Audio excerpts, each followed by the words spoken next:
Bismillahirrahmanirrahim. Assalamualaikum warahmatullahi wabarakatuh.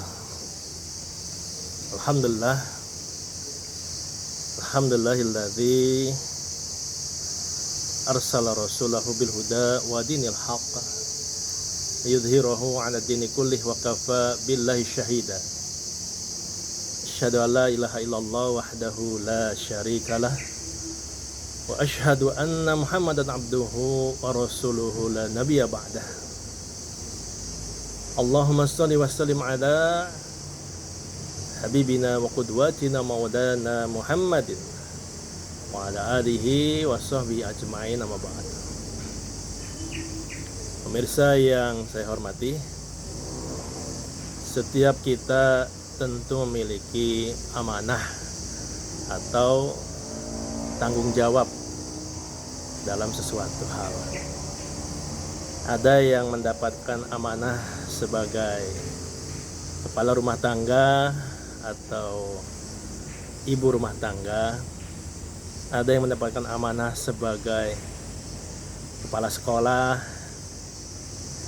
sebagai pendidik. Ada yang mendapatkan amanah sebagai direktur perusahaan atau manajer.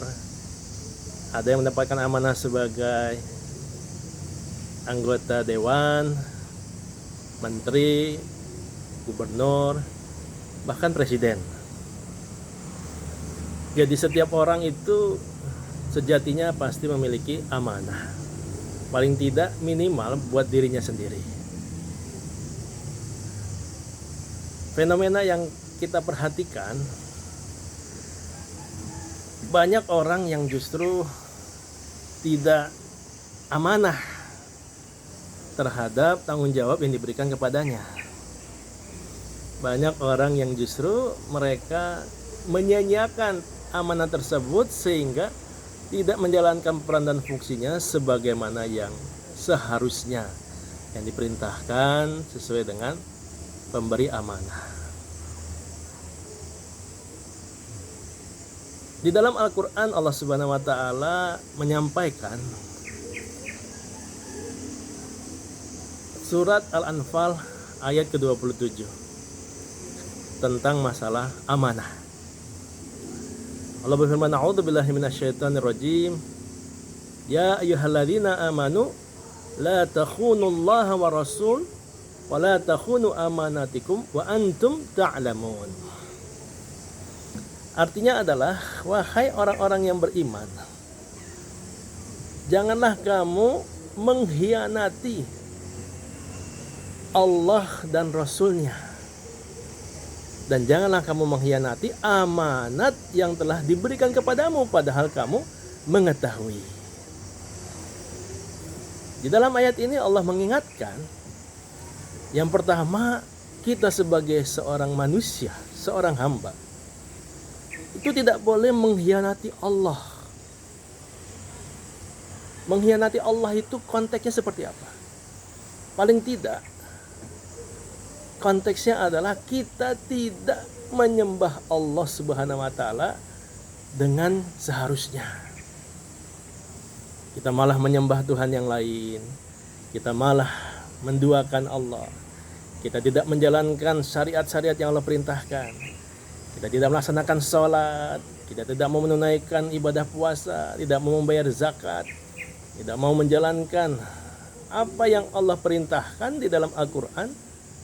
Lalu kemudian kita senantiasa mendapatkan anugerah karunia dari Allah Subhanahu wa Ta'ala. Itu namanya telah mengkhianati Allah. Dan hari ini tampaknya cukup banyak orang-orang yang mengkhianati Allah Subhanahu wa Ta'ala karena dia tidak menjadi hamba yang baik dan benar, tidak menjadikan Allah sebagai satu-satunya ilah, Tuhan yang berhak disembah, dan bahkan dia banyak yang tidak menjalankan syariat-syariat yang telah Allah perintahkan. Yang kedua, Allah ingatkan setelah jangan mengkhianati Allah, maka jangan mengkhianati Rasul, yaitu Nabi kita Muhammad SAW. Nabi kita Muhammad SAW itu adalah manusia yang Allah tunjuk, manusia yang Allah pilih untuk menjadi manusia yang menjadi tauladan dalam menjalankan perintah agama. Nabi Muhammad adalah manusia yang paling mengenal Allah Subhanahu wa taala. Manusia yang menjalankan semua isi Al-Qur'an dengan murni dan konsekuen, dan kemudian ditugaskan oleh Allah untuk menjadi tauladan bagi kita. Maka kita sebagai pengikut Nabi Muhammad SAW sudah sepatutnya kita tidak mengkhianati Nabi Muhammad SAW. Dengan cara bagaimana? Dengan cara kita senantiasa mempelajari kepribadian beliau, mempelajari amalan-amalan beliau, mempelajari segala perbuatan-perbuatan beliau dalam rangka beribadah kepada Allah Subhanahu wa taala. Hal ini tercakup dalam sunnahnya, baik dalam bentuk perkataan, perbuatan, perilaku, dan persetujuannya. Jadi orang beriman tidak akan mengkhianati Rasul, tidak mengambil sistem cara hidup di luar dari contoh Nabi Muhammad SAW. Dan yang ketiga, Allah mengingatkan agar orang-orang beriman jangan mengkhianati amanat-amanat yang telah Allah berikan kepada diri kita. Amanat sebagai seorang kepala rumah tangga, amanat sebagai seorang ayah, amanat sebagai seorang ibu, amanat sebagai seorang kepala sekolah, pendidik, guru, amanat sebagai seorang manajer, sebagai seorang direktur, sebagai seorang gubernur, menteri, anggota dewan, presiden. Itu semua amanat harus dijalankan, jangan dikhianati. Karena kelak Allah Subhanahu wa taala akan menghisap dan menghitung apa yang kita lakukan dan meminta pertanggungjawaban atas amanah yang telah Allah berikan. La takhunullaha amanatikum wa antum ta'lamun. Jangan engkau khianati amanah-amanah yang telah Allah berikan kepadamu, padahal kamu mengetahuinya. Dengan sengaja kita tidak menjalankan peran dan tugas sesuai dengan yang Allah kehendaki, sesuai dengan aturan yang ada. Kita malah mengkhianati, mencari untuk kepentingan pribadi, kekayaan, kedudukan, mengorbankan orang-orang yang ada di sekitar kita, merusak alam. Maka ini sungguh sangat berat kelak di hari kiamat. Ini pesan yang sangat penting untuk kita perhatikan, karena sesungguhnya setiap kita kelak akan dimintai pertanggungjawaban atas amanat yang telah Allah berikan kepada kita, karena kita adalah pemimpin. Kullukum ra'in wa kullukum mas'ulun an ra'iyatih.